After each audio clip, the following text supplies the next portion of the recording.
En op een gegeven moment zegt hij, ik 5 minuten voorsprong. 5? Komt je ploegleider zo neven mij, zeg? Hij deed de Geert Wilders in de auto zitten.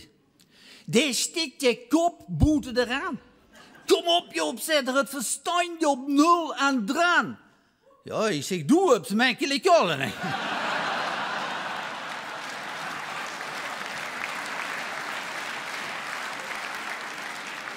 Zeg, bij ons in de ploeg, fiets je een veerling. Zeg, die komen ook uit Venlo. Uit Venlo zit er. Zeg, ja, die veer van de Geer. Trouwens, je opzetter, wat hebben ze toch een rare bultje achter in die box? Ja, ik zeg normaal in zo'n wielerbox. Ik zeg, er zit altijd zo'n zeem. Ik zeg, maar dat kost ik vanmorgen geen vinger. Heb ik er mich maar een dweil in gedaan. Ja, dat zie ik, zet er maar de ummer daar ze toeskinnen laat.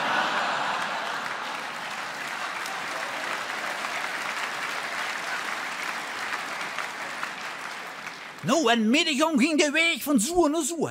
Ik ging vol op de trapper staan. Breekt je af.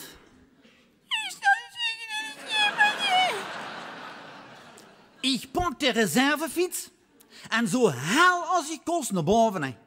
Maar op een gegeven moment kwam ik mezelf tegen. Hoi, hoi.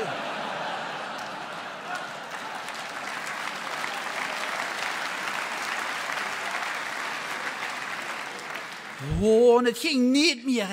Ik moest nog 200 meter en ik kwam binnen nimmer vroeg. Komt je nog zo'n wanjelier neven me lopen, zeg, met 2 van die stekken. Hoi, zeg, ik heb dat net ook eens geprobeerd met die stekken. En zet er, zeg, ben ik het teer, kost je al zonger.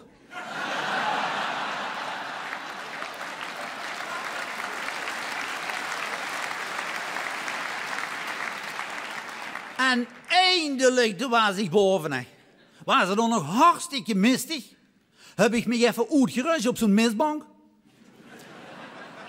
En toen begon ik aan de afdaling. Oh, zo net lekker fijn, zo'n ritme zeg. Dan moest ik alweer vol in die remmen. Liepen er allemaal scherp op de weg. Ja, maar zit de ploegleider, wat krijgen we nu? En wie veel zijn er dat wel niet? Ik zeg 374. Kijk je me heel raar aan? Ja, ik zeg, ik heb net de puurt geteld, toen gedeeld je weer.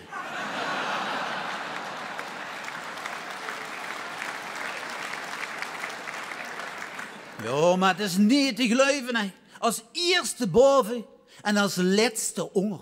Joop, waar blijfst toe? Ja, ik zeg in die afdaling, het hagelje, het regenje. Kreeg me nog zo'n genoebel onder het raad. Ja, maar zet er wat eens in een genoebel. Ik zeg, toen denk ik zeker niet dat ik met dat slechte weer een truckfietsen voor de kijker wat een genoebel is.